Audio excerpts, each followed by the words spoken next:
Hello, friends. So, today I will talk about how you can identify items in the list. Like, suppose you have a list, long list, and you want to identify any item. Like, is it a first item? Is it a last item?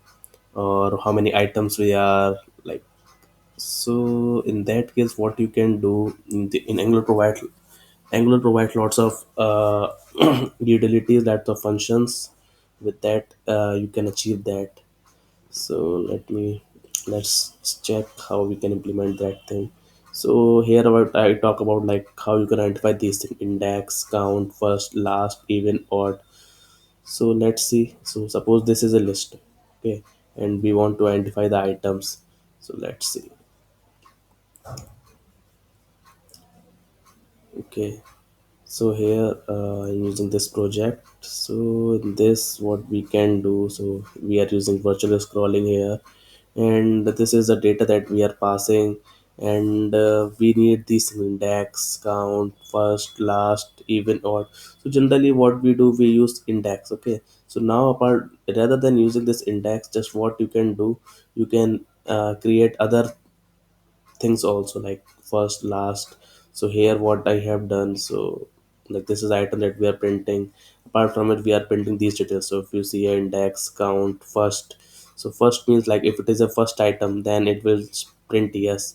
If it is the last item, then it will print yes. Okay, so like if you see like on the second element, so let me clearly identify this thing. So if you see here, so this is not a first item, so that is why it's printing no. And this is not a last item, so that is why it is printing a no.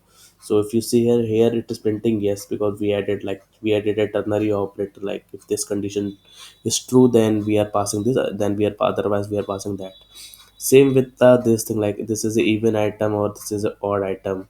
So yeah, you can implement that thing. Let me just do one more thing here. Let me summarize it. So just CDK item, and then we have this index and all. So yeah, define all those things here, and so let's reuse all those things. So with the item, just use all those things also.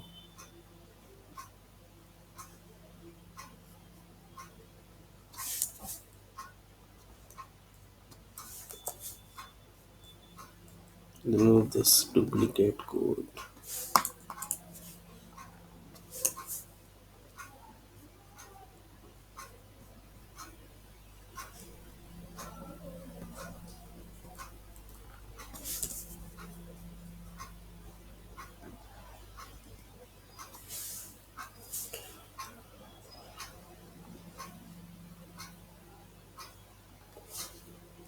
Let's save it and run.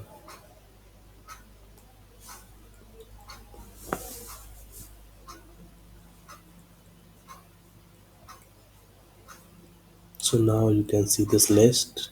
So let's see, is it the last item? So if you see this, so we have 100 items. So in this, we did showing 100 count, and is it not a last? It is not a first, so it is printing no. So it is last, it is printing yes. And for even case, like this is 99 is an odd number, so it is showing odd item, and so it is printing correct. So 98 is an even item, so we are printing even item. So same with that, like suppose in some condition we need to add the checks, like if this is the last value, we need to do this operation. So yeah, you can implement all those things with this approach. Yeah, thanks guys for watching. If there is any question or any doubt, you can discuss, you can comment it here. Thanks guys for watching.